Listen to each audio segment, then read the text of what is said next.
suis Franck Tillier, je suis scénariste et surtout romancier. Ma spécialité, c'est le roman policier, le polar, le roman à frisson. Ils se glissent par les trous, ils entrent, ils se faufilent dans les veines, dans les intestins. Avec leurs dents, ils dévorent tout, et puis ils vont ailleurs. Ils ne sont pas humains. Je dois les frapper pour les tuer et éviter qu'ils se reproduisent. C'est le seul moyen.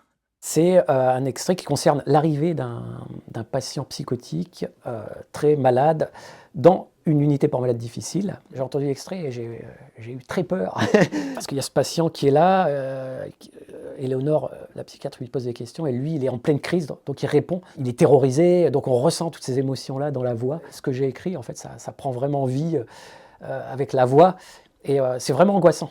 On finit souvent tard à la crime, j'ai l'habitude. Et vous travaillez dans quoi, si ce n'est pas indiscret? À l'hôpital. Je fais partie du personnel soignant. C'est la rencontre d'un personnage que les audiolecteurs connaissent depuis quelques années maintenant, qui est Nicolas Bélanger, et d'un nouveau personnage qui apparaît dans Un retardement, qui est cette fameuse psychiatre. Je suis toujours très, très admiratif des comédiens qui lisent mes romans. Jean-Marc Couder a une capacité incroyable de passer d'une ambiance à l'autre. On est dans une ambiance... il peut se retrouver dans un hôpital psychiatrique à faire parler un psychotique justement en pleine crise. Il va prendre l'intonation de la psychiatre qui interroge. Il peut devenir le policier avec différents personnages. Donc ça, c'est vraiment bluffant de l'écouter. Elle se redressa d'un coup, à la limite de hurler. Vite, elle ouvrit la poche de son blouson pour attraper son téléphone et déclencha la fonction torche de l'appareil.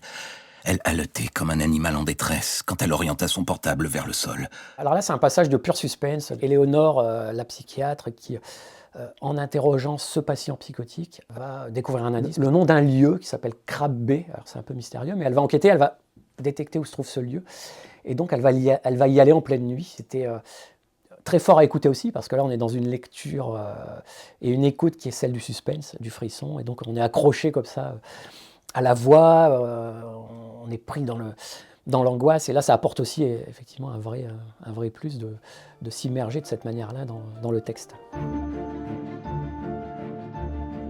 J'adore venir dans le studio, voir un peu la manière dont se fabrique le livre audio. On se rend compte que c'est un travail énorme. Et ce sont des heures, des journées de travail, de répétition.